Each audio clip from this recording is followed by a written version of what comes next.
All right, the political big three of the top political stories. Everyone's talking about it. Let's get to it, shall we? The president does an about-face on a policy his own administration implemented, but the details are fuzzy. Mr. Trump's executive order makes no mention of how to reunite families that have already been split apart. In the meantime, another rally, and Mr. Trump draws a huge crowd. Thousands cheered as the president slammed Mexico Democrats and promised to keep our country safe. And a meetup is now in the works for Donald Trump and Vladimir Putin. Word is Mr. Trump wants to meet Mr. Putin in Washington, D.C. So let's talk. With me now is radio host Ben Kissel and conservative talk show host John Phillips. Welcome to both of you. Good morning. Yeah, thank you. Okay, so you would think, John, with the signing of that executive order, all of Mr. Trump's immigration problems would go away. But they only seem worse today. Your thoughts? Well, I believe that this is a subject that requires the president to give a speech to the American people, because it's different now than it has been in the past. In the 1990s and the 1980s, when we saw a huge influx of illegal immigrants coming to the United States, they were primarily coming from Mexico, and they were essentially economic refugees.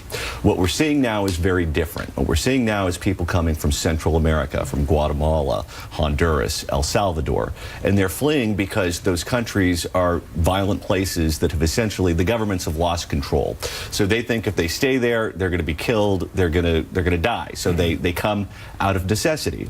And Mexico isn't letting them stay there. Mexico is deporting a lot of them. Mexico's got its own problems, right? Yes. Economically. And what President Obama did when he was in charge was he did many of the same policies that President Trump has implemented now, with the exception of the zero tolerance policy. He held women, he held children, and he also paid off the Mexican government and militarized the Mexican Border Patrol. This is a big problem that requires a big solution, and we need to have a national discussion about it. The president should lead that discussion. So the big problem right now, and before I get to you, Ben, I want to play something that Mayor de Blasio of New York said.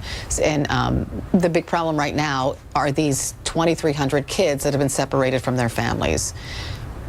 There's no plan to reunite these kids until after their parents are tried.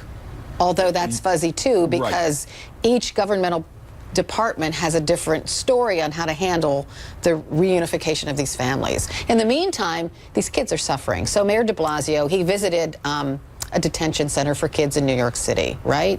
It's weird they're being bussed all the way and flown to New York City, right? But they are. Right. And he talked to social workers who worked inside those facilities. And this is how he characterized the condition of those kids coming into that facility. Let's listen. The folks who work there were trying their best to help these kids, and I admire, kids are so strong and resilient. But here's the problem. They're experiencing mental health challenges and trauma because of the separation. There's also physical health challenges. The health workers there were telling us these kids, because they were held in group facilities when they came across the border, some have lice, some have bed bugs, chicken pox, all sorts of contagious situations. And, just think of the chaos of all this, both what the kids are going through emotionally, mentally, but also kids who unfortunately contracted some kind of disease and they're being sent to where a whole bunch of other kids are. There's no rhyme or reason to it. Well, Ben, I would posture that stories like that are going to become more numerous and get worse. Yeah, absolutely. I mean, people are constantly saying Obama did this on immigration. He also had, detention centers at the border. He was called deporter-in-chief. All of these things are very true. It doesn't make what Donald Trump is doing any better. The zero tolerance policy is going to completely backfire on this administration, I think, end up hurting him in the midterms. We have this situation with his 2,300 children hanging out in a Walmart supercenter. It looks horrible. The optics are awful. And financially, it's simply not sustainable. It's $800 per night per child to hold them in these so-called tent cities or in that supercenter. And when it comes to this family reunification, which they have no idea how to even begin, it's kind of shallow, because obviously that will only happen through the legal process as the parents are going through the legal process. But now Donald Trump, with the zero policy plan, is calling for indefinite detention of the parents, I wanted to focus, which will inevitably lead to separation on that part. regardless. So going forward, children will not be removed from their families, but it's still a zero tolerance policy, which means that the parents and children will be held in detention centers together. And some say that paves the way for indefinite detainment because there aren't enough judges at the border to hear all of the cases they need to hear. And then you have this added problem that by law you can only hold children in detention for 20 days. Do they violate that, or does that go out the window? What happens? What the president is trying to do here is two things. One is he's trying to motivate Congress to come up with some sort of legislative proposal. There's talk that it could happen as soon as next week. From the president's perspective, the sooner the better. The second thing that he's trying to do is he's trying to send a message to people in these countries that if you come here, we're tough on this. We're not going to let you come in because, as I described before, the condition in many of those countries, if we put word out that if you come here, you can stay, then suddenly you could have millions of people show up on your doorstep tomorrow, and we just don't have the infrastructure to handle that. Well, I think that's a little bit of fear-mongering, quite frankly. And honestly, we live in an economy that is very reliant on cheap labor, and that is basically the role of the immigrant class. And obviously they come here, they have their roots down, and theoretically their grandchildren and children are able to achieve more success than they did in the past. But when it comes to this situation with indefinite detention, it seems like every single time Donald Trump goes overseas to speak with a foreign dictator, he comes back with their worst ideas. When he meant to meet with Duterte in the Philippines, he comes back with the notion of death penalty for drug dealers. He goes and meets with Kim Jong-un for the summit. He comes back with indefinite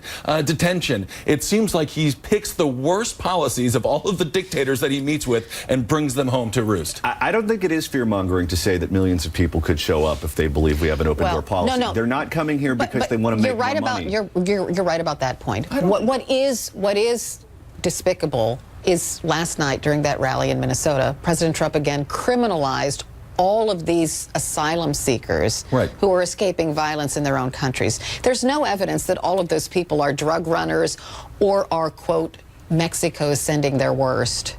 And in my opinion, he should stop that. Well, if you come a second time, it is a felony. The first time, it's a misdemeanor. Yeah, but that's different from saying that they're all drug runners and criminals and rapists and murderers. That's who they're fleeing from, which I think is totally lost in the conversation. When you don't know who's coming because they're not coming through the legal process, you get a little of everything. You get mostly people who are fleeing violence, who are afraid that they're going to be killed That's how President Trump should put it. But you also do get some other people who aren't so good. That's how President Trump should put it. This whole notion, and then it would be clear, right? It would be clear. This whole idea of why don't they go through the legal process? Because every single time they attempt to go through the legal process, Congress shuts the door on them. Look what happened with DACA, for crying out loud. Couldn't get anything done. Obama has to go with the executive order policy. This is now a huge political hot button issue that's wiped off the table. Those kids did everything right. They played by the government's rules, and they still got the shaft. So, well, luckily for us, there are two bills in Congress right now, and golly, they're going to pass. I saw an animated series about how a bill passes. It's going to be fun. The government can be efficient when they want to. I don't know if you've ever owed them money. Yeah, that's true. Yeah, that's true. That's very true. Should have the IRS handle this. I got to go. Thank you so much. It was a great conversation.